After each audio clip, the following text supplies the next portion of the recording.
Boundary 1, 1, 2, 3, 4. Boundary 2, 1, 2, 3, 4, 1, 2.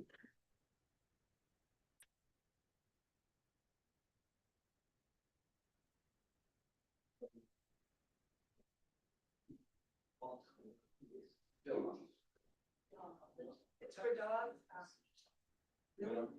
No.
Can't let her drive it.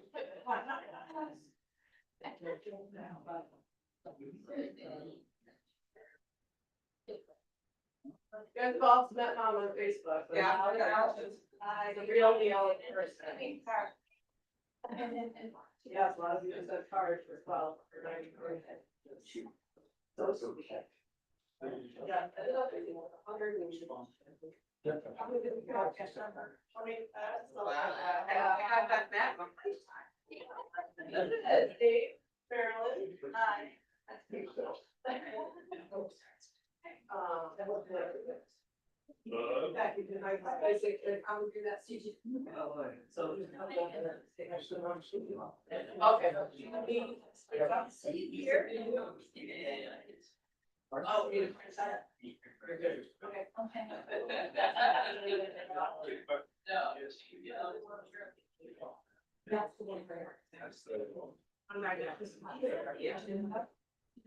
Oh, no, usually Alan Ross share that house. Oh, was that part? Oh, you guys say you're nice. Oh, but I know the line. Oh,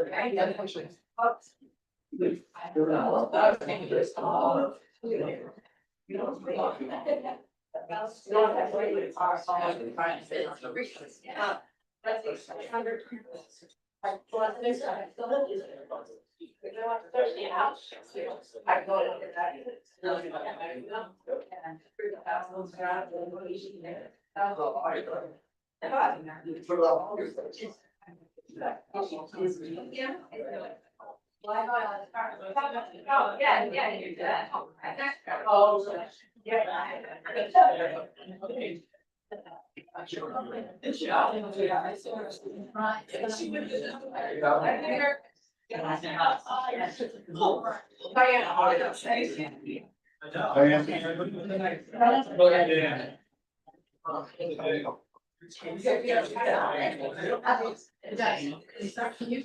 I know right now.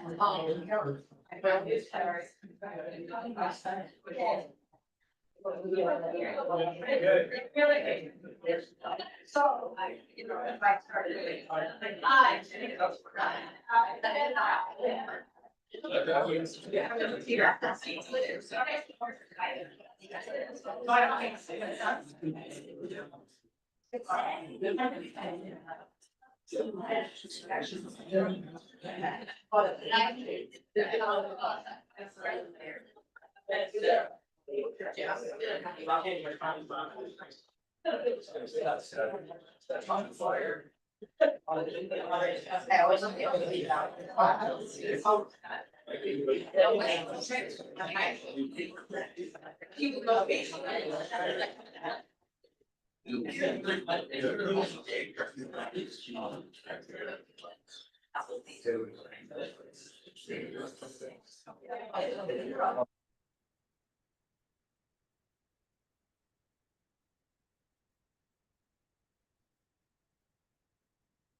Good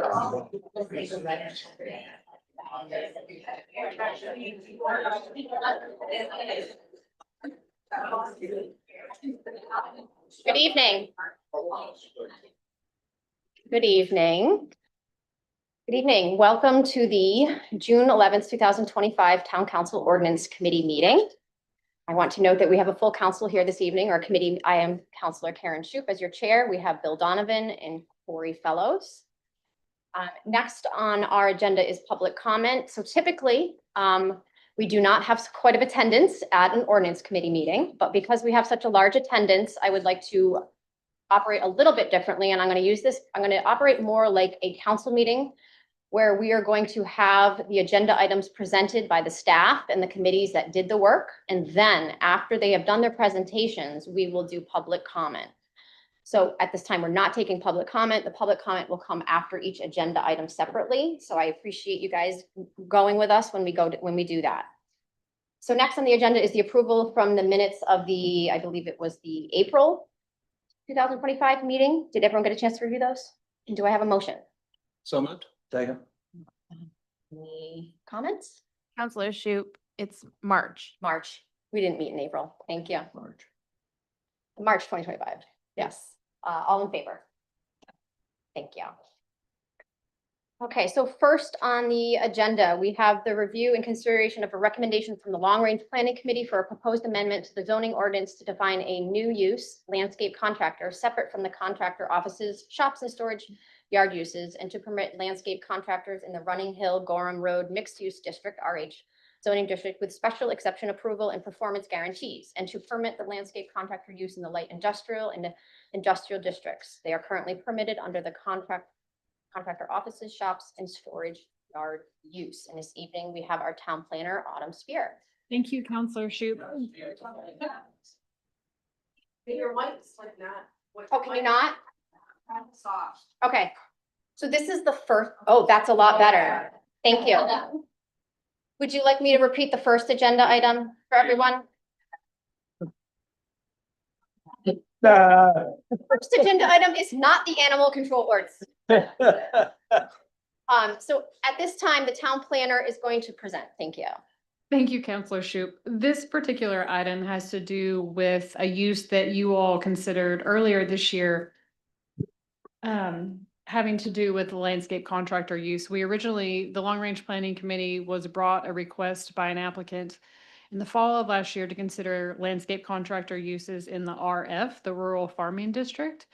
That was discussed for several iterations. And then coincidentally, we had a violation come through for an actual landscape contractor using in the Running Hill district. So the Long Range Planning Committee was already teed up and having the discussion, and they made a decision in January that they would move forward a landscape contractor as a new use, as a separate use rather, from the contractor's yard, and would permit it in the Running Hill district with a special exception request. And the special exception request would also have to adhere to some performance standards. So I'll share my screen and I will go through. I think this is.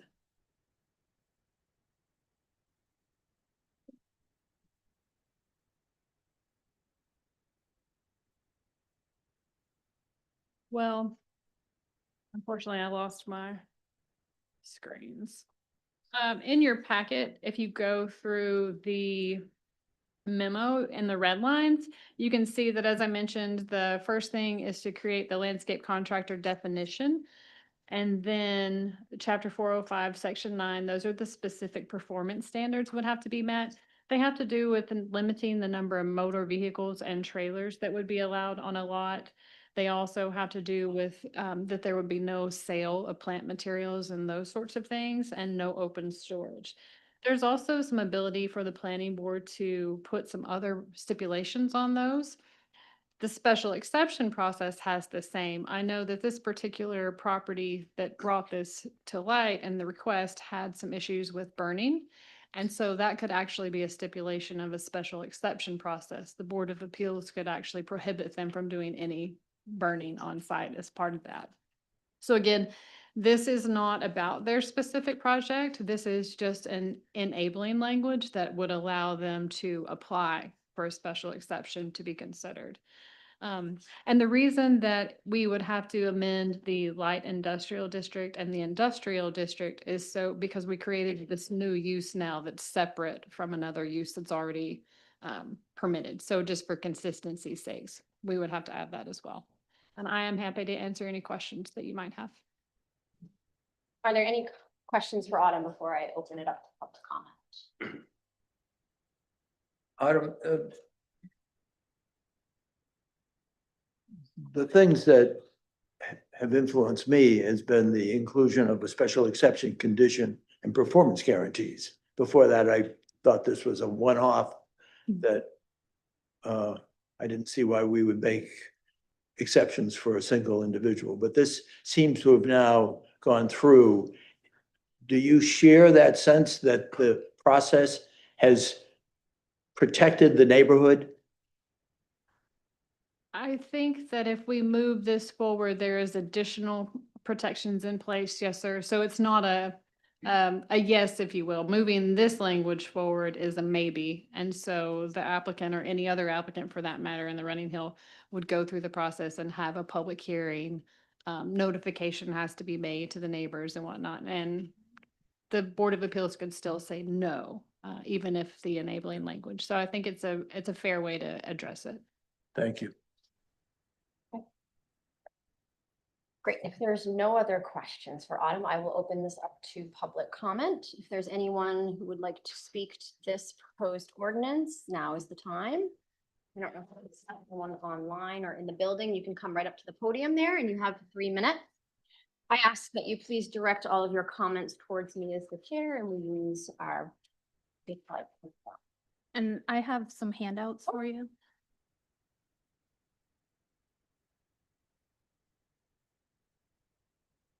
Yeah.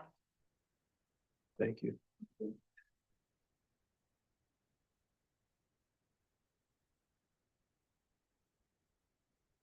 So, my name is Sherry Fasulo. I live on 37 New Road. And New Road is adjacent to Running Hill Road, so I am within probably about 100 feet, Crystal, is that right, from where this is? We have been dealing with, this company has been, I'm addressing this rezoning situation specifically to 108 Running Hill Road, who is trying to do this special exception. Since I moved here 7 years ago when I built my home, I have a business in my home and I had to go through a special exception process as well. And I did so properly and I follow all the rules and I've never broken them. I take great pride in that.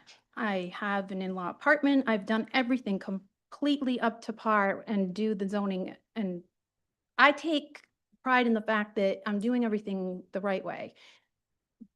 This business has been operating not properly since I moved in to the neighborhood. I didn't know that this was an illegal operating business. There was smoke happening on a daily basis when I moved in, and I thought at first that it was my neighbor burning from their chimney, and I can't open my windows. So if you look at your packet, you're going to see on the second page that there's a picture there, and that is just one example of the amount of debris that is being brought back into this property. This is not a light situation. These are trucks that are being brought home daily with huge amounts of debris from all of their properties dumped in their backyard and burned. And if you look at the other letter, you're going to see this is from the fire chief from Scarborough, and it says right here, I was reviewing yesterday's incidents and saw that we responded to 108 Running Hill Road. The fire was found to be unattended.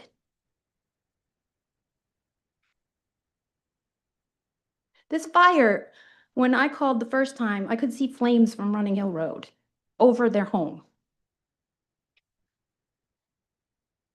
The fire was found to be unattended and our firefighters extinguished it. A property rep did arrive and was educated that the fire cannot be left unattended. I also contacted our local Maine forest ranger and made him aware.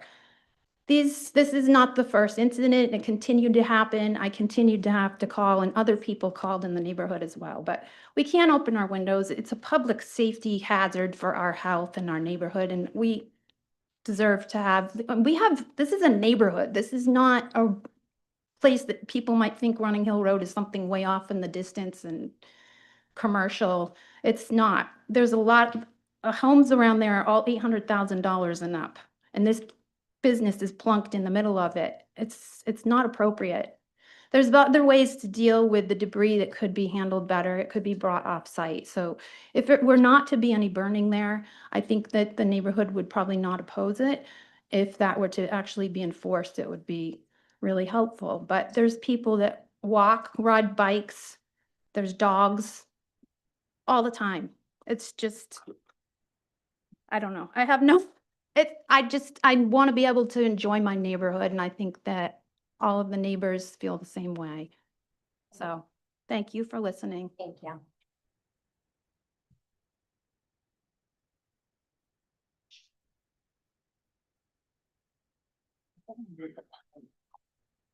Hello, I'm Ryan Jones. I live at 108 Running Hill Road in the RH zone. And I just wanted to introduce myself and say a few things for you to consider when making your decisions on adding the landscape contractor description to the allowable uses. Running Hill Road is exactly what it is, mixed use, as described in its title. A mix of residential homes, small businesses, and even allows long-term care facilities with special exceptions. In between commercially zoned target and the rural farm zone lies the landscaper. And I, like so many others on Running Hill Road, live there full-time and operate a small business from that location. And I have for 8 to 9 years with no complaints from neighbors, the town, anybody. I would welcome anybody to come and knock on my door. Until recently, I was unaware that we were even operating out of code for our zone. And honestly, it was a shock to hear, as you can drive up and down Running Hill Road and see that there are many owner operator small businesses just like mine.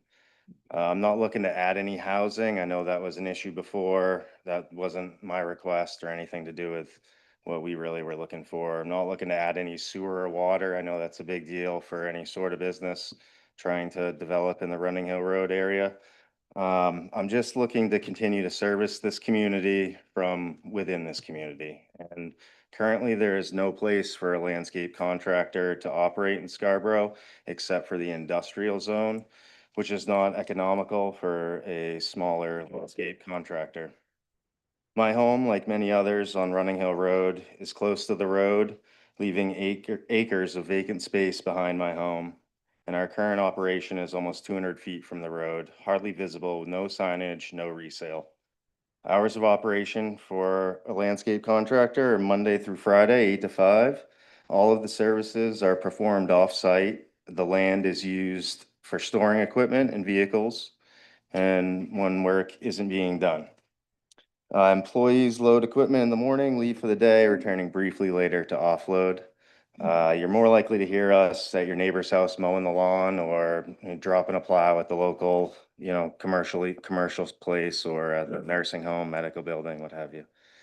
And it's, I'd like to address what was said before. We were previously storing our brush there, and we did receive a complaint about the fire. First of all, I never had an unattained fire in my life. Born and raised in Maine, I would never do such a thing. Now, since then, we haul all our material offsite anyway, so that's wouldn't even be an issue for us. Hasn't been burning since that issue whatsoever. We haul all our grass debris away, we haul our brush away. Nothing is dumped on site. It's strictly a laydown yard for our equipment and vehicles when they're not on the road servicing properties in the area. So I asked, just, please consider the landscape contractor as an acceptable use in the RH zone, and I thank you guys. Appreciate your time. Thank you.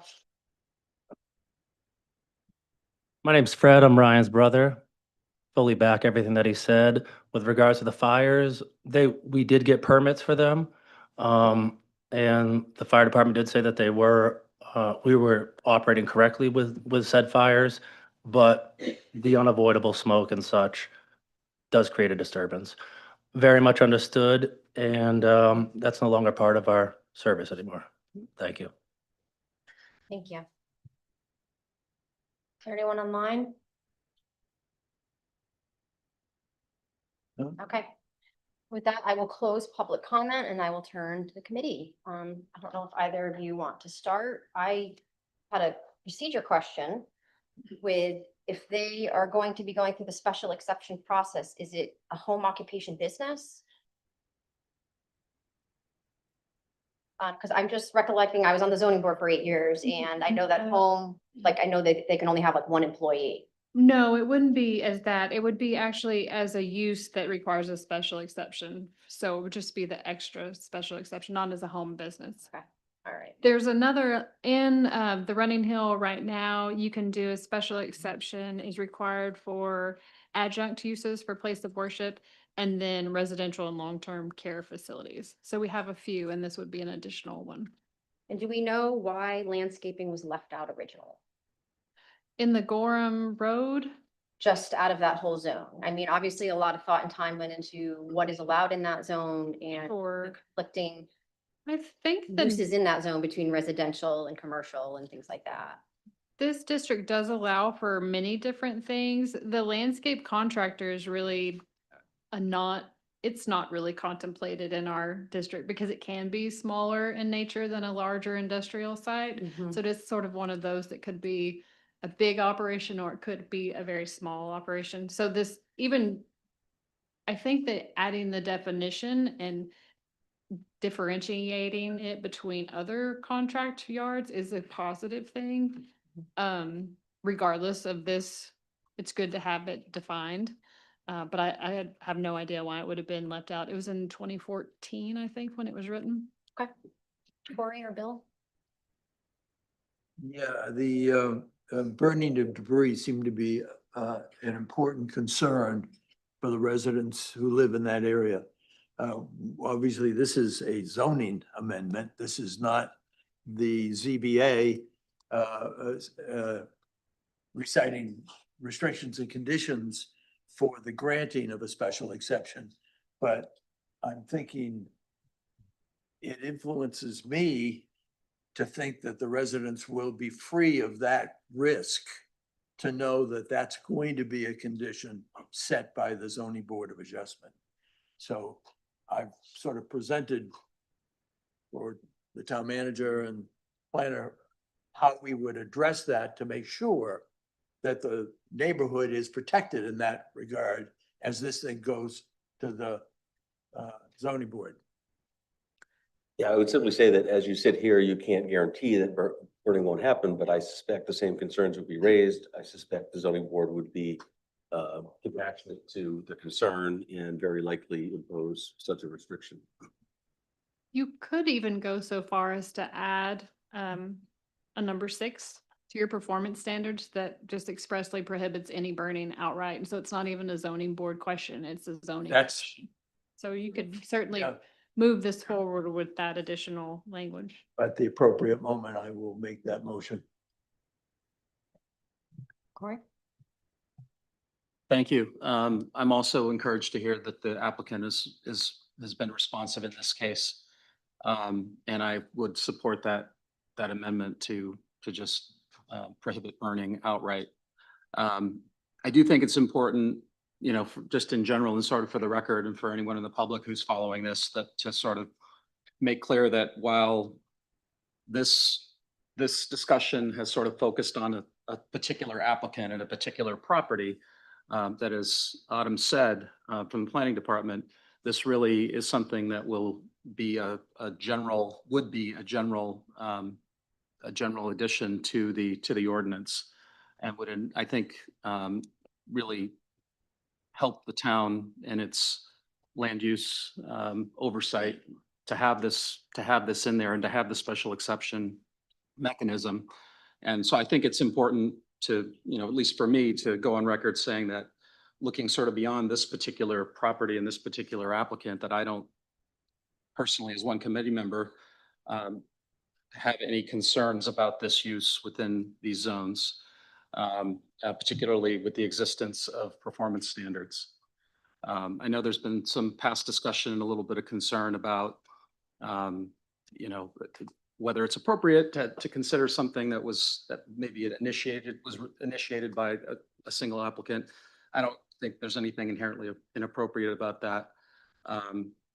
And I also don't think we're necessarily opening the floodgates here. I think these are really specific circumstances that would, by definition, only apply in certain locations.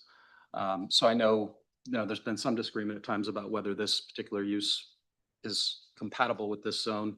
I happen to think it is, and I will support it with the amendment, with the understanding that there's a mechanism in place. And as Autumn said, it's still a maybe at this point for any particular use. Thank you. I think I've consistently said since I've been on council that I do get uncomfortable when residents come through with their own requests for zoning changes, because this is an application by a resident specifically to change a zone because they opened up shop, did not know, didn't do their due diligence, didn't realize that they were not allowed to do it. Good or bad, as someone who's served on the zoning board for maybe 8 years, I drive around town and I see all those great little businesses that I've approved, but I've also watched them push the limits and go out of beyond what they were given permission to do. And I do feel like our town has a lot of issues that they're dealing with. And what concerns me about the special exception process is that we are going to be dealing with a whole new slew of businesses, and I think can be troublesome because we're now, this is just more we have to regulate, because now we have to go through a whole process. We're going to go through the zoning board, and then we have to go out there and we have to say, you can't burn, but I have a landscaping business. I want to burn. I want to store my grass. I'm personally, I just feel like the process of the special exemption does not sit well with me. If the long range planning was saying, you know, we have a gap in this zone and we really need to fill it. We need more landscapers in Scarborough. Let's try to encourage them to come here. I think I would feel differently, but procedurally, I just am not comfortable with the special exception process. Yeah. Well, I had an inherent opposition to this to begin with, but because it was a one-off, one person asking for zoning changes, and I don't think that's appropriate in zoning, but the long-range planning committee's review, the special exception condition, and the performance guarantees, and now the no burning condition that will be imposed, have me satisfied that this is sufficient and just sufficient to justify me supporting it. Do you wish to hear a motion to amend? And Autumn, if you would coach me a little on this, this would be section 6. Where do we put this? Would be number 6 under chapter 405, section 9, performance standards. Thank you. And the amendment would be no burning of materials allowed. Is that satisfactory from your perspective? I was going to say all burning shall be prohibited. Thank you. And I was thinking of burning what? And I was thinking of materials. All burning of landscape related materials.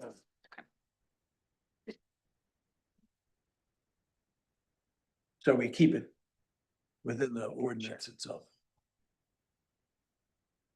Thank you. I'll second that. Do we want a discussion? I mean, I guess I will say if this is going to move forward, I think that is a great addition. And so, I mean, yes. So, Nothing further. okay. All in favor? Right. Okay, so now we're back to the ordinance as amended. Need a motion? Yeah. Okay, so I apologize. We will project more. So we are back now to the ordinance as amended. I don't know if there's any further discussion on the amended ordinance or if we have a motion. I'll move approval of the amended motion. Second. The amended Okay. ordinance. Any discussion? No. All in favor? All opposed? Opposed. Okay, that passes 2-1. Thank you, Autumn.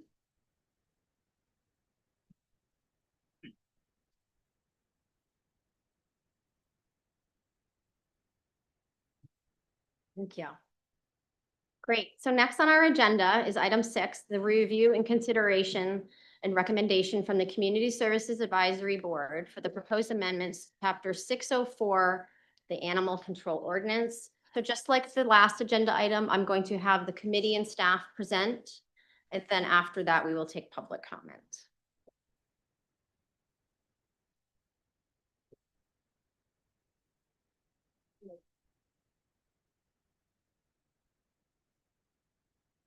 I don't, is Amanda in the hall? Okay. Everybody? Trish is in the restroom. She'll be starting, so just 1 moment. Thank you. Well, while we have this, we have an hour left in the meeting. We are going to do our best to get to public comment. I just want to take a moment to let you guys know that we have received all of your emails. We have read every single one. I want you to understand that we have. We hear what you're saying. We do only have an hour, so we're going to try our best to get to everyone. If you hear someone saying something you've already said, I would encourage you to maybe say something other or try to maybe point to the ordinance specifically of what you're here tonight. But again, we've gotten all your emails. We're going to do our best to do as much public comment as we can. And with that being said, right now we have Trish Brigham, who is the chair of the Community Services and Rec Advisory Board. Welcome, Trish. Hello, thank you for your time, and I'm going to be very brief. I'd first like to take a step back and explain why the Community Services Advisory Board worked on the animal ordinance. We were charged with doing that because it was relayed to us that the Ordinance Committee was doing a review of all of their ordinances, and because our sort of purview is on the beaches and public facilities, athletic facilities, we were asked to review it. We spent well over a year doing that, and, incorporated all of the comments that were relayed and communicated to us. The other reason why is because it was also communicated to us that there had been some complaints about run-ins with dogs on the beach, particularly with younger children. So those are the reasons why we attacked this. Second point that I'd like to make, and it's an apology, the version you have in front of you is not the version that the Community Services Advisory Board is recommending. The change, Please. excuse me, the change in staffing impacted the process. We presented or shared or forwarded this ordinance probably a year ago. And I'm not sure what happened, but then we had another meeting a couple weeks ago. So the version here is not what we're recommending, but I will also add that our review and recommendations did not include significant substantive change to what's already in the ordinance. Our review was really to better organize it. We felt when we were reading it, definitions conflicted, so a lot of what we did was clean up. I do understand that you need to take some sort of action, so I'm going to turn it over to my, and also I will add, our process, as I said, was exhaustive. We took a year talking about this, and a lot of what we did was research similar rules and ordinances in other communities. So probably 6 or 7 in Greater Portland and around us. So what we did recommend, or are recommending, is also reflective of what's happening in other communities, and then what's also happening in Scarborough. There are primarily 2 points in our recommendations that vary from what is in the ordinance, and I'm going to turn it over to my committee colleague, Amanda Doherty, to just highlight those 2 for you. Thanks. Thank you, Amanda Doherty on the Community Services Advisory Board. My role really was to help make sure that all of the input from our committee and from our committee meetings went into this document in a way that made sense and was well organized. So I am not here with an opinion one way or the other about the changes. I want to make sure that's clear. I end up being the face of these changes, and my role is to make sure things make sense. And so that's what I want to articulate. As Trish said, we spent a lot of time going over things. It looks like if you go to the Ordinance Committee page on the town website, that there was an attachment about like calls to beaches about dogs and all of that. So that was information we received. It didn't come from one or two people. It came from multiple people. We have a spreadsheet that explained all the different research that Trish just articulated that we did. And then one of the things that was the most significant concern and that I really want to highlight is that the ordinance, as it was all written, had a lot of great content in many ways, but it was confusing. So for example, the definition section was defining things using their own words. So defining leash with the word leash, just as an example. We had violations or rules that people are supposed to not break were in the definition section. Penalties was in a general standard section rather than the penalty section. This is a really important issue no matter what side of it you fall on. And so our goal is that anyone, regardless of whether you are a dog owner, a lover, or you would rather have a cat, that you know exactly what the rule is that you need to follow. So that was really my role, was to take all of that information and make it, for lack of a better expression, more user-friendly. One of the things that I know was articulated as a significant concern was something that is in the document, what I'm going to refer to as the incorrect document, that we as a board are not clear where that document came from or why it was uploaded. It is not the document we provided. I know a lot of folks are blaming our committee for that, and they certainly can do that if they'd like, but we have provided multiple times a clean copy and a red line copy that actually reflects our board's recommendations.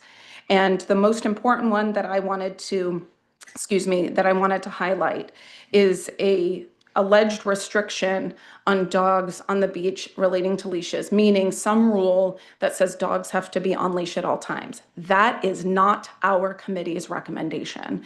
In the correct documents that we have provided, that is not there. What we did do, like I said, when you look at the two documents, they look different in many ways, and I completely understand and respect the confusion and frustration about that. But I promise if folks can get to a neutral place and compare the two, they'll say, oh yeah, that clean version, I can actually figure out what the rules are, and that makes more sense.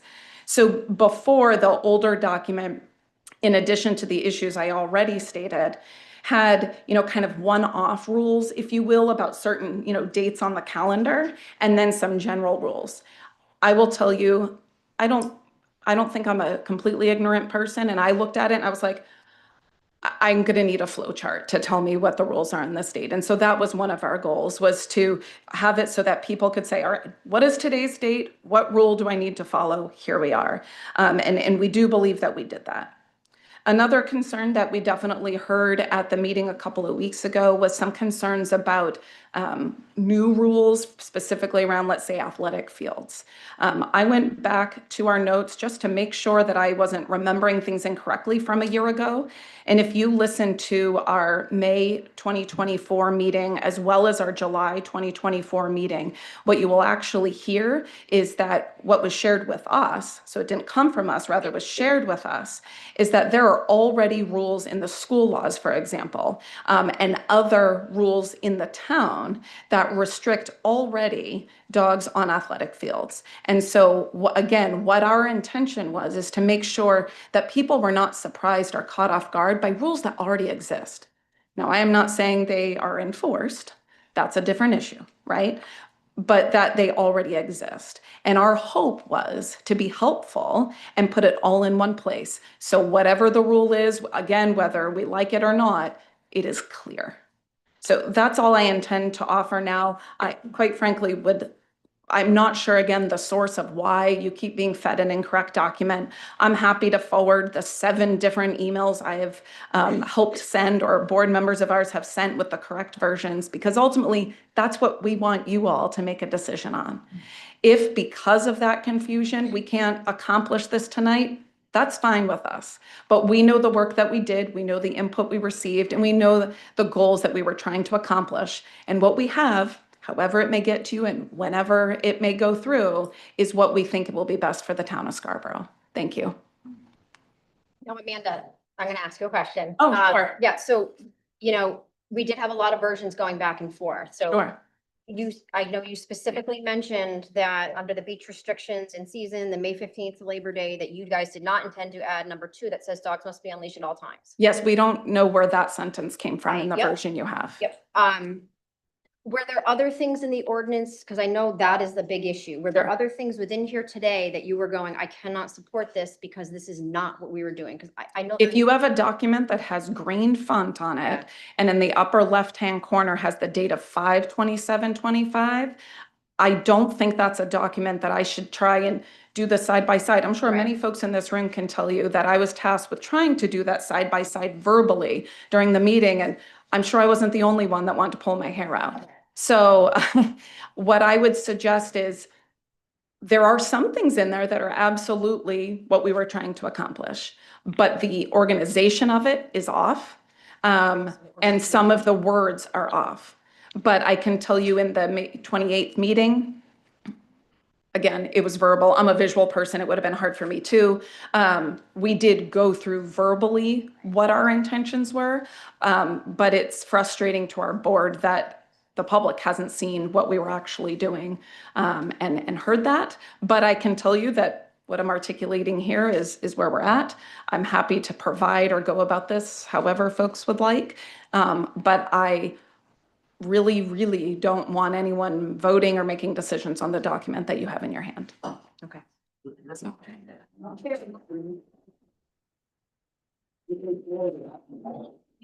So if we want time for public comment, let's try to do that. Nick, did you want to say anything or no? You're good. Okay. So thank you for that. I guess at this time, I will open this up for public comment. With that being said, it is 5:37. So please respect that this council does also have to take some time to debate on top of that. So one second. Everyone has 3 minutes. Okay. And I asked, I don't see how we can proceed. Or the one we saw. Tom, isn't this fatally flawed? no. You guys, I would like to comment. let's give the counselors some time to work through this. I think what we heard, yes, I understand everyone's confusion, and I'm going to speak to that a little bit. Public comment. So when we get to public comment, what you're going to do is you have 3 minutes, and we're speaking to the animal control ordinance. So what we just was presented was from a committee member. So that committee member is saying what was posted to the agenda on the website was not what they originally had worked on last year. Because what happens is it goes, when it comes out of committee, it goes through staff. And so when it got back to them, it looked different. And so I think you've heard that level of confusion. What you heard tonight was that the dogs must not be unleashed. That was not part of their proposal. So I think what they're asking for, and what we as a council are saying, is if before you come up tonight, we would love to hear your feelings and what you think and what your experiences are. But I would like to say that right now, what we were just proposed is that they are not recommending to require dogs on it. You are welcome to comment on that. But I'm at a loss here. I am as well. I don't know why she did that. I don't think we can proceed. Yeah, I think their concern, Counselor Shoup, is just, are they allowed to comment on the version that was posted? Yes. Okay. We have a version that is posted. Please understand that we have a resident committee. That is a resident who is in our town who just helped assist craft an ordinance. This is an ordinance, since it's gone through her hands, has gone through staff, has gone through council, multiple versions. This has been online forever. This version has been online for the last week. So we are prepared to speak about this tonight. And either way, this version or not, we've gotten multiple emails on a subject. We have multiple residents here tonight who are concerned about this issue. And I would like to give them the opportunity to speak to that because I was part of the process and I was part of the concerns that led to this draft ordinance. And I think if we're going to move anything forward, we need to hear from you about which direction to go, because we do have a committee and people who are having experiences, good and bad. And maybe this isn't how a normal ordinance committee meeting is going to go, but you guys are all here today and we have an ordinance and we have a situation. And I think now it's come to light, considering the amount of feedback we've gotten, good and bad, that there is something going on in town. So with that being said, I would like to give everyone the opportunity, or not everyone, we have as much time as we can, to give 3 minutes. Please state your address. Please direct your comments to me and just be polite. Thank you. Good evening. I timed myself 3 times, so I know I'm under 3 minutes, although I didn't include that part. My name is Katie Foley. I live at 7 Acorn Lane. I'm also a former town councilor, a former member of the Ordinance Committee, a chair of the Dog Owners of Greater Scarborough, a former plover monitor, and a member of the ad hoc committee that met over countless meetings and hours to craft the current ordinance. These experiences uniquely qualify me to bring important historical and institutional knowledge to this issue, and I thank you for listening. I also want to thank Tricia and Amanda. I thought that was a brave move, and I really appreciate it because that has been our biggest bane of discontent, is all the different versions going around. I will, and I'm sure they're going to speak to it, I do know an amendment was put forward by the Plover Group and Glenna Chabot, forwarded by Councilor Donovan to the Community Services Advisory Board, and that was where some of that language may have come from. I don't know because I didn't do it. But anyway, I've been told what would be most helpful is if I were to supply you with a list of the items in the proposed changes that we're opposed to. The challenge with that for me is that if I do that, it sounds as if I agree that some changes need to happen. I don't. This leads me back to the most important question. Why are we doing this? What is the evidence? What is the problem that we're trying to solve? Back in 2013, the issue was a little clearer. There was a dog allegedly killed by a piping plover down at Pine Point. The town was threatened with a $12,000 fine. And I say allegedly because we spent thousands of dollars on an attorney and never received the incident report or through the FOIAs that we submitted. So I ask you, would you pay a fine for a ticket that you never received? Secondly, the Army Corps of Engineers needed a permit from the DIFW to dredge the river, as it always does. They said, sure, we'll do that as long as you enact a stricter leash law. You tell me what dredging our river and a stricter leash law have to do with each other. Nothing. It's a federal agency strong-arming to support their position on another issue. So agree with those things or not, those were the reasons in 2013. So what is bringing the issue forward now? All we've heard so far has been anecdotal and very subjective testimony. There's no hard data or evidence pointing to the need to make these changes. The truth is the plover numbers continue to be stable and in fact have risen. So it's not plover protection. It's not an increase in tickets that we've given for violations because the truth is we're not enforcing what we currently have in place. Stricter rules aren't going to make enforcement any easier or any better. You're going to punish the good dog owners and not the bad. So what exactly is this driving force? I'm going to let Dave finish talking for me. I would make one request to the chair. I understand you're under a time constraint. I also understand this is highly unusual. And you have the discretion, as long as people aren't being too repetitive, to hear as much public testimony if it's new as you would like. So I would encourage you to do that. Please note there is another meeting here at 7 p.m. So we will do what we can. Hi. Good evening. My name is Dave Stahelski, and I live at 18 Houghton Street in Scarborough, of course. Some people do not like dogs, and some people are afraid of dogs, and there are irresponsible dog owners out there, just like there are irresponsible drivers on the road.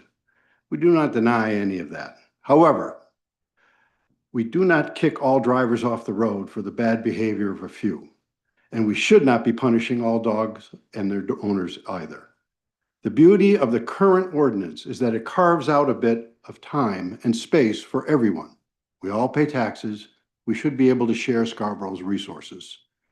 In fact, if you break down a 24-hour summer day from May 15th to Labor Day, you'll see that because of the restriction areas, up to 100% of the time, there are an area on the beach where people who do not want dogs around them can be enjoying the sand and the sun. In essence, they can go to the areas where the plovers are, and there are no dogs ever allowed there.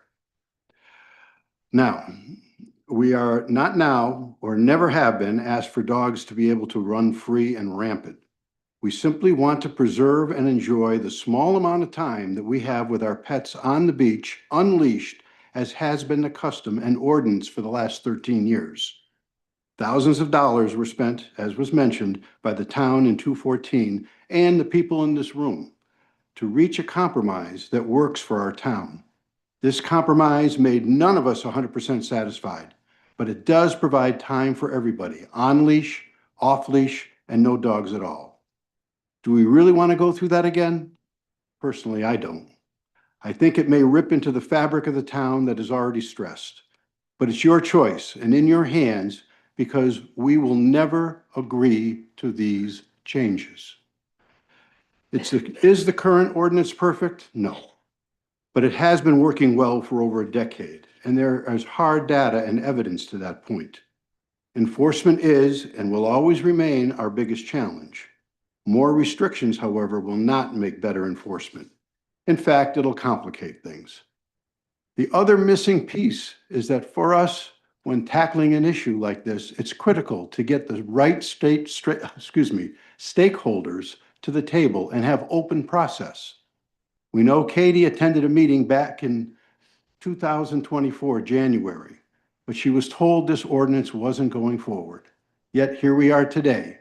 And while the community services was working on their proposals, they did not ask the opinion of the animal control officer.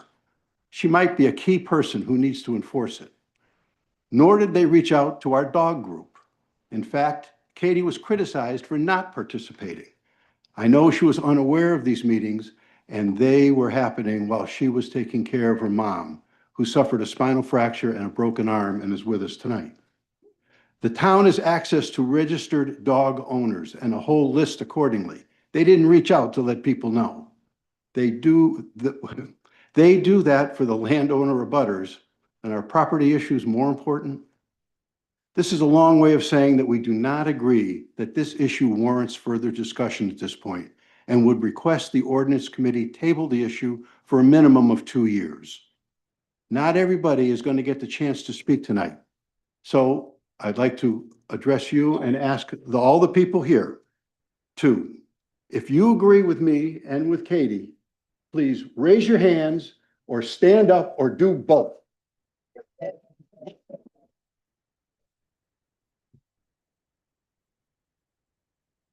Thank you.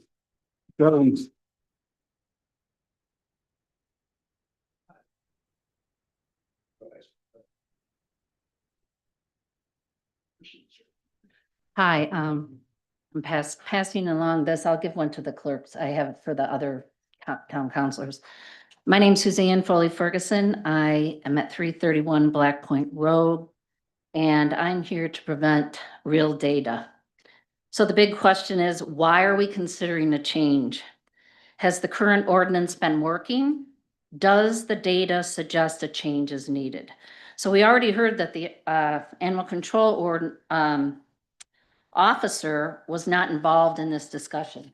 I have 2022's and 2023 data that I went through, the dog data, and then I also have plover data from the Maine Audubon's Coastal Bird Project.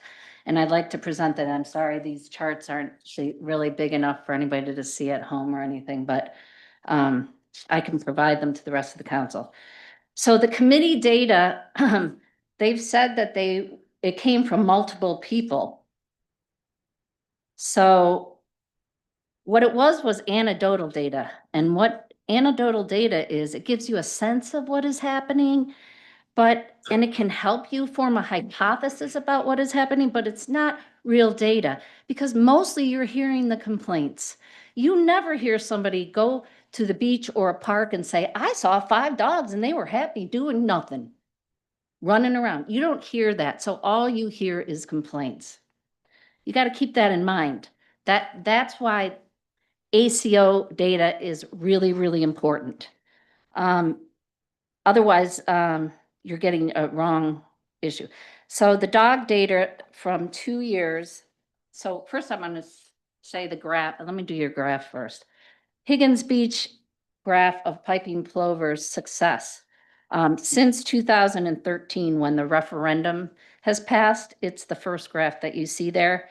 The green is the number of plover pairs, and the blue is the plover pairs, and the green is the number of fledge. As you can see, since that ordinance was passed, we have seen an increase. Then if you go to the next one, which is Old Orchard Beach and Pine Point Beach, you see that also the same thing has happened, that the pairs have generally increased, especially in Old Orchard Beach, which is kind of interesting because Old Orchard Beach has more people, more dogs, more activity, fireworks. So as a scientist, you have to think, why is that? Then the last chart shows what the number of nests and how they were lost. And as you can see, the top 3 things were the tide, nest predation, and abandonment. But the predation is not by dogs. The big 0 there, nowhere was it mentioned that any dogs cause a loss of a nest. And I guess, boy, I talk long, don't I? All right, I'll just finish up because I see I'm over here. I have these numbers here. I just think these are also important numbers. There are 2,306 registered dog owners in Scarborough. Only one time in 45 years has there ever been a take of a piping plover. In 2022, there was 1 ticket given. In 2023, there was 2 tickets given. In both of those years, there was only 1 ticket given for someone not picking up their poop. Now, what's this? 217441, jump versus attack. You have to be careful. If you want to change this ordinance, you're going to need to define these 2 things, because some people think if a dog jumps on you, they're being attacked. Okay, total difference. But 21 is the number of calls out of 50 some, 55 or whatever that I saw in 2022 that were actually related to dogs. 7 were violations, 4 were unfounded. In other words, they were dogs that were allowed to be off leash and people just didn't want them running around. 4 of those were gone by the time, that should be 8 probably, were gone by the time the officer got there. And again, 1 ticket. So do you? There you go. That's it. People chance here. So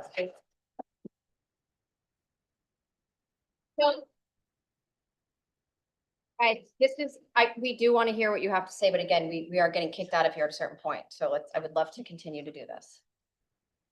Hi, my name's Amy Chamberlain. I own 2 properties in town that are actually going to be affected. One would be in Pine Point because I can't take my great dog down there who loves it to run, can't throw a ball and chase her and let her chase with anybody else. Number 2 is I have a property on Ryefield Drive. It connects with Church Street. A lot of folks walk through and there's a pedestrian path on my property that is public, but I privately pay those taxes. And if this goes through, which I'm obviously against, I will be closing off that path per my lawyer's recommendation, because if this passes, my dog, who's off leash and trained to stay in my yard, will be considered at large. And we really need to get clarification on this. I'm happy to have people walk across my property. They are very good to my dog. Some are scared. I get that. She's a pit mix, but she's more scared than you. So with this ordinance with its changing, if you move this forward, I highly against it. I also would like to go on record. I've hired a lawyer. I've put a $5,000 retainer down, because if this passes the way it's written right now, I will close off the public path and it will not get used. Because like I said, that's my private property. I allow it because it's a pedestrian public path, but I pay taxes on that, not the town, and I upkeep it and I take care of it, and that's for me and my dog. Thank you.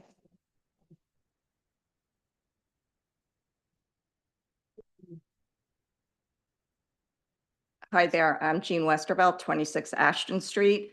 I raised these concerns previously at the May 28th meeting, and I appreciate the honesty of the members of the Community Services Advisory Board that are here this evening and presented. I was on the phone with Brenda Kelty, the ombudsman for the Attorney General's office up in Augusta, and she did all of the townspeople the courtesy of watching that May 28th meeting for us. And suffice to say, she was absolutely flabbergasted that this is what passes for town government in this town, that's with the resources and the size that we have. And anybody that wants to speak with her, she's lovely and you should reach out to her. But what she raised and what seems to have happened is that there was no document in front of the ordinance or the Community Service Advisory Board's members that they knew clearly what they were voting on. And they also didn't even take a roll call vote till somebody asked for it. I would submit that is the vote that they put forth, I don't know what they voted on. Do they even know what they voted on? That's all I'm going to say. I don't think this is ready to go forward, and it should be pulled until when it is ready. Thank you.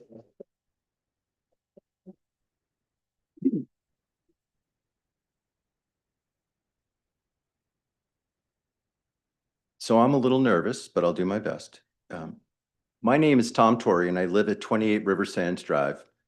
I'm going to speak from the heart today and not about rules or statistics. The beach belongs to all of us, and it's clear to me that these proposed changes are an overreach and highly discriminating against those of us who own dogs. I live at Pine Point, and I'm the vice president of the Pillsbury Shores Homeowners Association. The Pillsbury Association owns and is responsible for all of the right-of-ways on Pillsbury Drive that is adjacent to Pine Point Beach. So I am knowledgeable on many of the considerations on caring for the beach. And I and my wife Pam walk the beach nearly every day, many days twice. So I know the beach, and it doesn't make any sense to me that we are focusing our attention on further restricting dog access to the beach. There's not an epidemic of dog-related issues on the beach. I've never, ever seen a dog attack a piping plover, and I'm there every morning. Nor have I seen any other egregious acts ever committed by a dog. Are there minor things that happen from time to time with dogs? Sure, there are, just as was pointed out earlier. But there are things that happen all the time with aspects of life on the beach, and we're not trying to regulate those. Fishermen on the jetty regularly catch and fillet their catches and leave the body remains on the beach. This negatively impacts my beach experience, but we are not planning on banning fishermen from the beach, are we? E-bikers regularly ride up and down the beach and, in my opinion, create a risk for beach users. Are we banning bikes from the beach? I don't think so. These are all of our beaches, and we should all have equal access. Dogs are a part of our culture and have been close to humans for over 15,000 years. For many, banning their dogs would be the same as banning their children. The dog rules work as they are. We should just leave them alone. And given what was shared today, that the document in possession of the committee is not the correct proposal, it would be inappropriate to vote on what's been proposed and in front of the organization. Thank you for your time.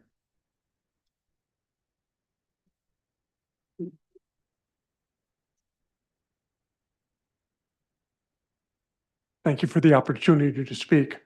My name is Ed Drasby. I'm a retired neurologist. I live at 23 Plantation Drive. I've had 2 Bichons since I've moved to Scarborough in 2001. They're 12-pound dogs. They don't bother nobody. And I stopped going to the beach in 2013 and haven't gone there with the dog since the whole plover issue came up, be that as it may. Instead, I've been using the field behind the middle school to walk my 12-pound dog. And now I see that all school property is going to be off bounds. It has been off bounds, but nobody enforces it. And I can live with that. But if we're going to become an enforcement agency to raise funds or to keep dogs off the field, then I think that we really need to think about who we are and what we're trying to accomplish as a town, because this doesn't seem to be an issue that we need to vote on. We have laws existing and we should leave them the way they are. Thank you.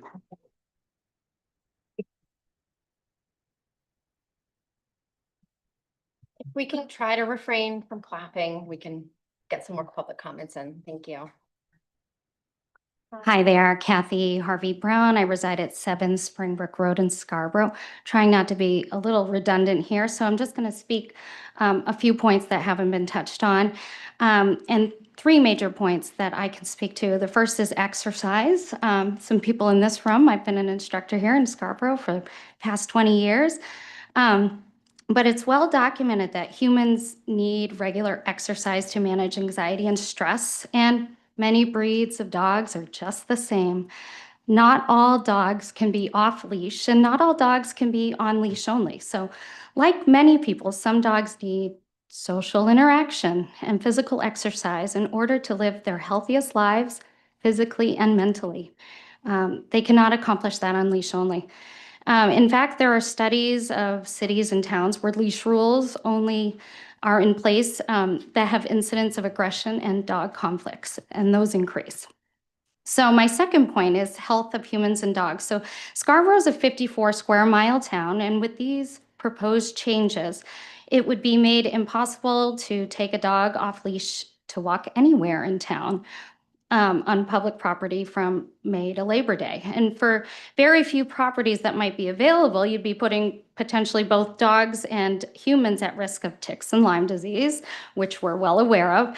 And this is also one of the arguments against building a dog park, because number one, we're in a 54 square mile town. We have plenty of open space to not need one, which we do, but secondly, the town can't even fund a school project, so they're not really going to fund a dog park either, which could be upwards of $3 million. And finally, talking about fields and trails, and and this comes straight from my heart. But first of all, we should always look at what other towns are doing for guidance. One of the things we love about Maine is the home court rules. The fact that towns and municipalities can create rules to work best for the situation, as every town in Maine is unique, not cookie cutter. Same with Scarborough. But even if we ascribe to the thought process that we should do what other towns are doing, then the proposed changes still don't make sense. 7 of the 13 other towns noted allow limited morning off-leash times. That feels like a solid alignment to us. As far as town athletic fields and trails go, we feel the definition needs refinement, but more importantly, only 2 out of the 12 towns cited restricted access 100% of the time. So why are we once again going from 0 to 100? The proposal would mean that a family can't bring their well-behaved dog to watch their kid's soccer game, or that in the dead of winter when it's 10 degrees outside, a field cannot be used by a neighbor.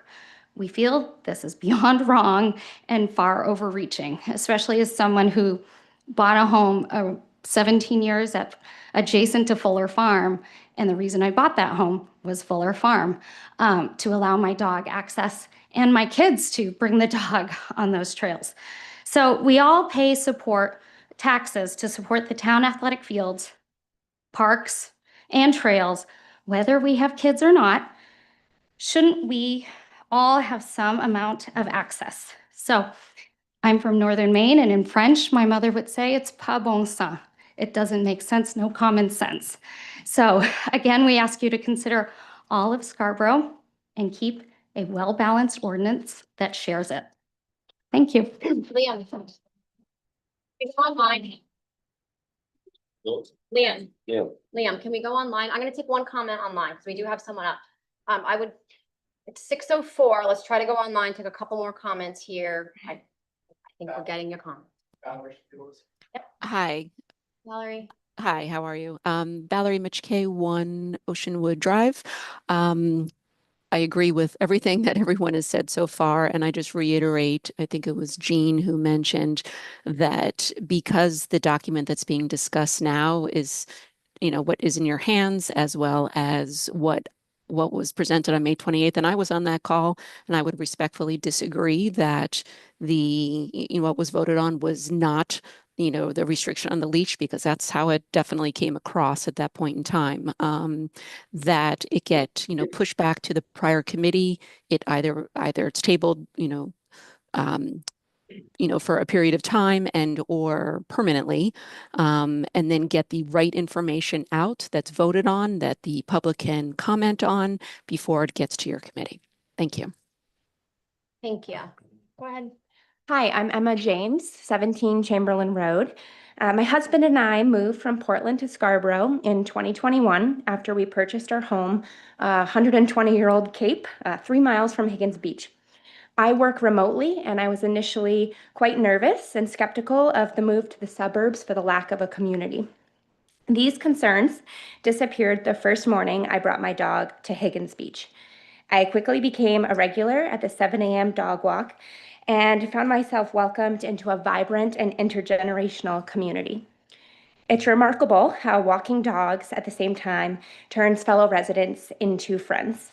In fact, my husband jokes that as a remote worker, the people I have the most face-to-face time with are my older dog friends at the beach.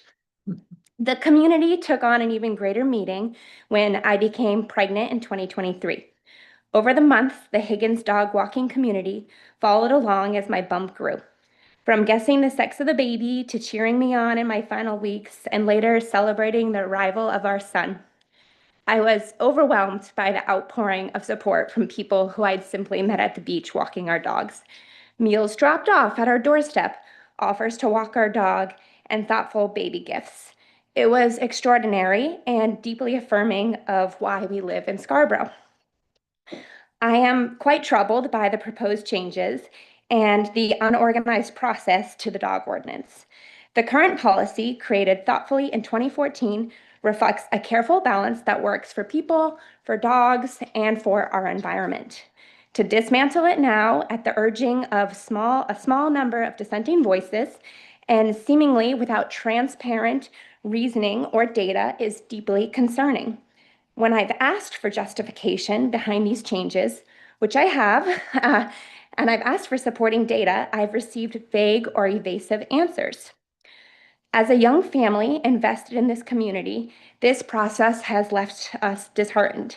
Scarborough should be a place where thoughtful, inclusive policies are respected, not a place where a few disgruntled voices can upend the fabric of daily life for so many. The lack of transparency, the absence of data, and the constantly shifting proposed language has made me question how Scarborough governs, how the Citizen Committee operates, and whether we are truly prepared to tackle much larger issues like managing congestion or ensuring strong, well-funded schools. This may seem like a small issue, but it's a red flag for me. It is a respected ordinance like this one if it can be upended by a few loud voices with seemingly no evidence. What does that say about how decisions are made in Scarborough? When process and policy are so easily overridden by noise, it makes me worry about what's next, and as our family grows, if we want to make Scarborough a forever home. Thank you.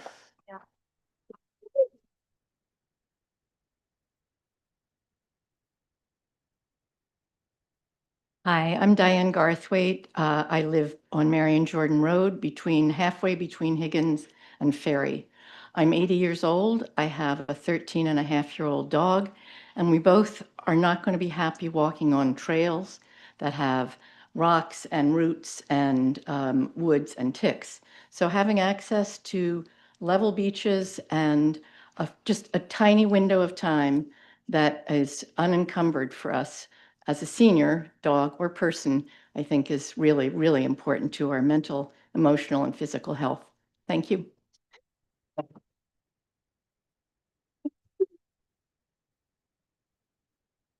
Hi, I'm Robin McLaughlin. I live at 29 Vesper Street. I too, like everyone else, was, what is driving this? I hadn't heard anything. then I thought maybe it's the plovers. And I have been a plover monitor for over a decade. I started in 2014. This is the first year I haven't done it because, you know, here we are. And I can tell you that every year it gets easier. I mean, I might have, last year I only had 2 violations, and most of my violations, if it's 1 or 2 a year, it's before 7 in the morning, before the signs go out, when people are going early in the morning. And this, putting a dog on leash isn't gonna solve that. The other violation I had was people coming in from the river on boat with their dog. Again, so, I mean, people respect the rules. And, you know, when you tell them the rules, if they don't know it, they back off. And to me, restricting dog access is a huge change. Also, the 50-foot rule, I mean, that doesn't make it simpler. I don't know how far, you know, a ball is gonna go. And the fact that I can't pass someone on the sidewalk without being in violation in case they don't want me to pass by them. I mean, what am I supposed to do? Just walk in the street? So that doesn't seem right to me. So anyways, from my perspective, I think it's extreme, and there's been no data to support it. Thank you.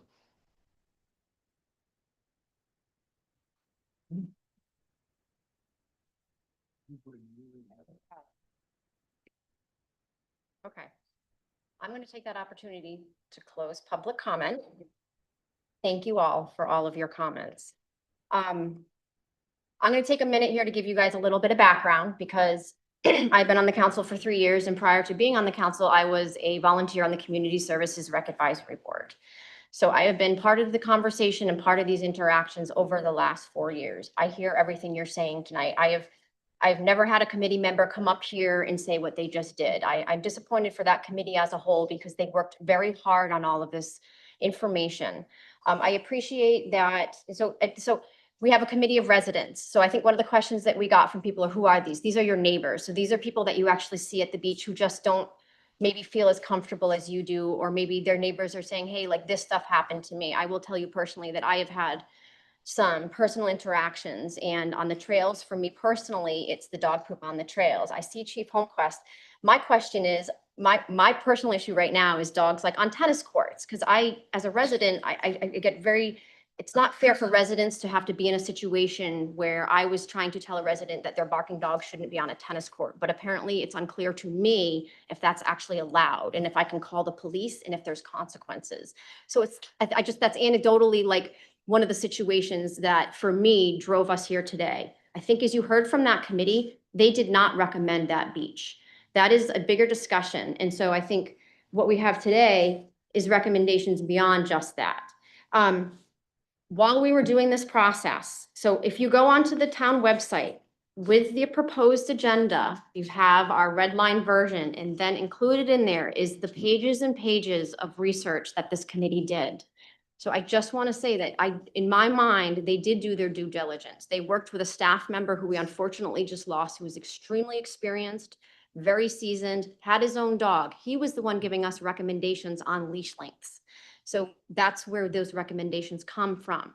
But this committee spent hours and hours of their free time creating all the charts and stuff that we uploaded. And then today, the police department uploaded this massive document of incident reports of calls that they've received from 2004 into 2005. So there is data. And I think, thank you, 2024, 2025. Thank you, please, I apologize. So data from this year and last year.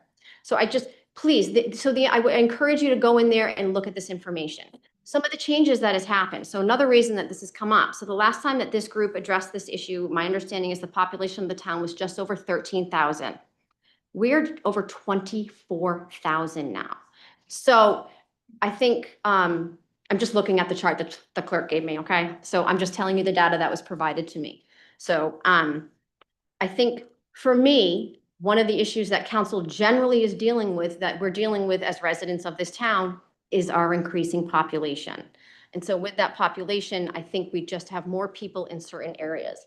And so I think when you ask, why are we doing this? Because I understand that we have a room full of good dog owners, but we have had reported experiences and beyond instances of dogs or out of control dogs. And I think that that's the feedback that residents are getting, and that's the feedback that we're getting from staff throughout. Please be aware that we've read all your emails. We have received multiple emails in support of changes. We've received lots of emails from volunteers and people who have had negative experiences on the beaches. And so I appreciate, I think they're a little bit afraid to kind of come and speak because we're not anti-dog. I think we're saying we need a place for all of us to be able to enjoy together. I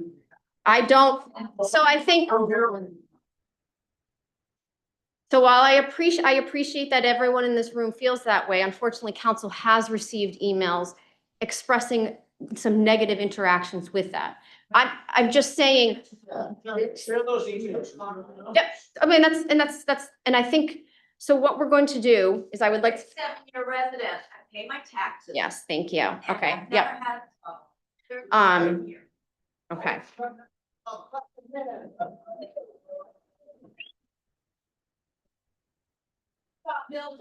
So you guys are all residents of this town. And again, I'm just asking for a little bit respect of the residents that put the time and the effort into this and that it did that. Well, so I don't think it's wrong to try to put into writing that dogs shouldn't be on tennis courts. And so that is the stuff that they put forward. So with that being said, what our committee needs to decide is the next steps for this. We have heard coming from that committee that they are uncomfortable with the reformatting of the ordinance, and they came here and they said that they did not add language to restrict access on the beach. Personally, as a counselor, I am not focused on the beach right now. I was more focused on the fact that we have town playgrounds, fields, facilities that we don't really seem to have a mechanism to enforce if someone is using that in an incorrect way. And that was my experience, again, on the tennis court. I just try to use that as like, what is the solution for a resident when there's a dog on a tennis court? Right now, I don't really feel like there is one. And, you know, we have an agreement with the Little League that we were not gonna let dogs on the fields, but it's literally it's a little unclear if that's actually in our ordinances. And so that's the type of things that that committee was tasked with. So considering the amount of emails that we've gotten and the amount of anecdotal instances that we've had and the fact that we now have an endangered species on there, and my understanding is that I was just informed that we have a piping plover outside of the restricted zone, which actually puts us in violation of our agreement of the beach management agreement. So I think that's one of the considerations that is going on as well. I don't know if my counselors have any comments. I think for me as a counselor, I think we have a situation here where we have people who are feeling like they're not able to maybe enjoy town facilities as much, or maybe there isn't a mechanism for our new park rangers to be able to enforce certain rules that we know exist, but maybe aren't under this ordinance. So Bill, Bill, I don't know if you have any comments? I do. I'd like to thank the Community Service Committee for putting in a lot of effort. I got elected 6 months ago, learned that they had been working on it in the year leading up to that election. These committees are volunteers, and they were doing as good a job as they thought, but I think we all feel as if it was wrought with flaws, that none of us are confident that we actually know what's proposed. And that certainly was reinforced, I thought, by the community service member who spoke earlier at the beginning of the meeting.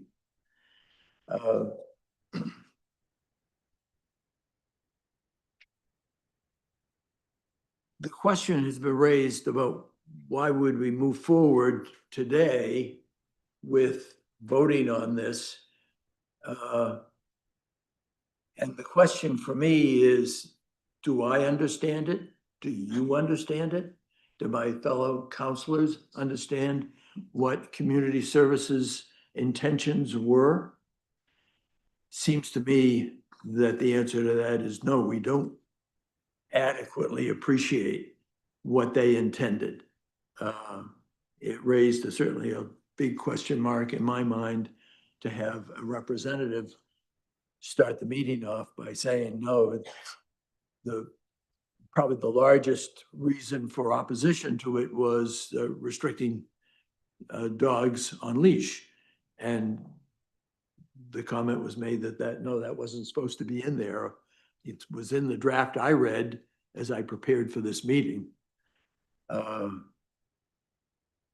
I think there are good reasons not to move forward with a vote on the merits tonight, because I think there's tremendous confusion. And I think there is the opportunity to gather more data. And lastly, as a lawyer who did this work for 40 years, I always thought there was an opportunity to find common ground. If there is a problem, we can work through the best way to address that problem. And I appreciate the remarks that were made by the speakers and by the letters, because it enlightens me and the rest of the committee, because I have a tremendous amount of respect for our committee and the town council. They're hardworking, and their goal is to do what's best for the town. This may not have been the best demonstration of that effort. We can all agree that we could have done better.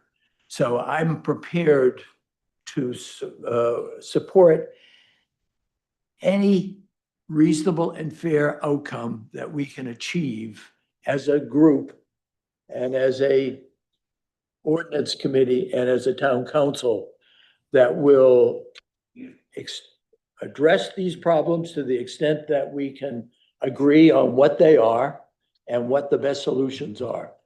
And I'm going to place my faith in the hard work of my fellow councilors in arriving at that outcome. Thank you. Thank you. I also want to start by acknowledging the hard work of the Community Services Advisory Board. I have no reason to think that they did not work in good faith throughout and did not believe that they were striving toward addressing some legitimate concerns. As someone who has volunteered with a number of town boards and committees prior to being elected to the council 6 months or so ago, I've heard many times people making sort of sweeping statements about intent and how this town is run and things like that. I have to admit, it bothers me. It bothers me to hear that. That's not to say that there aren't valid concerns about how this particular item has evolved and unfolded. And I agree that we're in a situation right now where we're not in a position to have an informed discussion about it, let alone take a vote. So I will definitely support tabling this in some form or another. I don't think it's necessarily our role as an ordinance committee to kind of prescribe what the specific next steps would be. But I do say I will say to sort of go back to the point I was making about process and about the roles of these boards and committees, that while it may feel to many of you that this has been dysfunctional, I would submit that in a broader sense, the system is working. We have these steps and these checks in place. There are volunteer citizen boards and committees that come up with recommendations. Sometimes they die on the vine, sometimes they make it to the ordinance committee. Sometimes the ordinance committee decides to forward them to the full council, where the outcome is still not guaranteed. Sometimes they don't. And so I would say in a broad sense, this is how the process is supposed to work. Again, I'm not questioning at all the frustration and the confusion that many of you and some of us have about how, what's currently in front of us collectively. I also want to acknowledge as well that, again, we do appreciate all the input. We did read all of the emails. I don't know that we were able to respond to everyone. I think most of us generally try to do that, but we really were overwhelmed with communication over the last couple of weeks, particularly the last few days. So for anyone who didn't receive an email response, please know that you were heard, and we appreciate those who spoke this evening as well. And I guess I just kind of wrap up by saying, you know, I think there was a good poignant point made by one of the commenters earlier about the beach being a focal point for community. And I think, you know, a lot of times Scarborough is described as not having a town center. And I think in some ways the beaches are kind of the town squares. And so, you know, in the spirit of what Bill said, I really do hope that there can be some common ground found, whether it's through enhanced enforcement or some tweaks to the ordinance that can have some level of buy-in. Because I think one thing I'm always concerned about is the perception that something is being rammed through or there's never going to be unanimity, especially on something like this. But I would hope that if something were to go forward, there would be some basic level of buy-in. So with that, again, I would support tabling this, and I don't have anything more than that. I think one of the biggest things that I've learned is that I just don't feel like there's enough space for the dogs in the community. So when the fact that you're only limited to Higgins Beach in the morning, to me is just not enough. And so that is a conversation I would like to continue, where how can we provide more access for dogs in this community, where, as I just said, our population is exploding. And I think that we're now just dealing with more and more people in every place that we are. And that's one of the conversations that I would like to continue. I would also like to continue the work surrounding the fact that it does seem like there are school rules and regulations regarding schools and fields and things like that that we don't have in this ordinance. As you heard from the committee, they did not want to touch beaches. That was, and I think they talk about leash lengths and things like that, but it was not their recommendation to change that. And so we hear that. And so that's not something that I'm interested in moving forward. What I am interested in moving forward is continuing the conversation about filling in the gaps. And the original task that we felt like we were given was to say, the school says you can't have dogs, but there's nothing in our ordinance that says you can't. And I think that was kind of the work that, as you said, the committee said that they were tasked with. One of the thoughts that I had was, we have 3 park rangers now, which I think is amazing. They unfortunately do not have the capacity to issue tickets. I don't know if that's ever something, but one of the feedback we got was, can we just start enforcing more? I think that's a great idea, to maybe try to enforce some of these bad actors who are the ones that are kind of putting us in this situation sometime. As a counselor, it is hard to ignore the multiple emails we did get with people who did have negative interactions with dogs, though. So please understand that we do have residents in this town who don't enjoy it as much, and we can't ignore those, but we also don't want to make sweeping changes. One of the thoughts that I had was that we have 3 park rangers, and usually by the end of August, our season is wrapping up. We could try to table this till September, or maybe, and see if we can get some sort of update on what their experience was. Ask them throughout the summer if they can try to keep some data about the situations that they're dealing with. I would like some time to explore how we could further enforce it.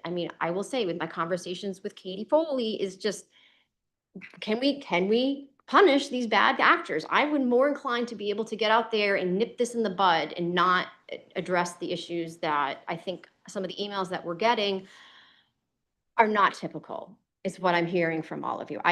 I live on Pine Point Road. I'm never at Higgins Beach, so I have no idea what the experience is. I'm a little bit jealous of the community that it sounds like you guys have over there. But I don't, for me, it's a public safety issue when we have people who are saying that they don't feel safe, and we're getting stories over and over again about dogs jumping on them or scaring their children. I don't want to ignore that, because they do live in our town and we do represent them as well.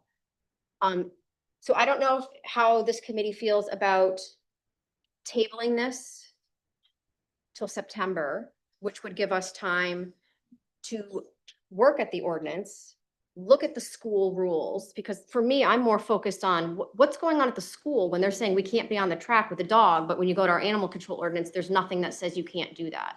So that's a very technical type of thing that I want to continue to work on this. So I don't know how you guys feel about that. Well, I thought it was good. time we go and have a good experience at the beach, we should email you. I mean, that's basically what you're saying. No, sorry, council is discussing amongst ourselves. We're not taking comments from the public. So that's inappropriate.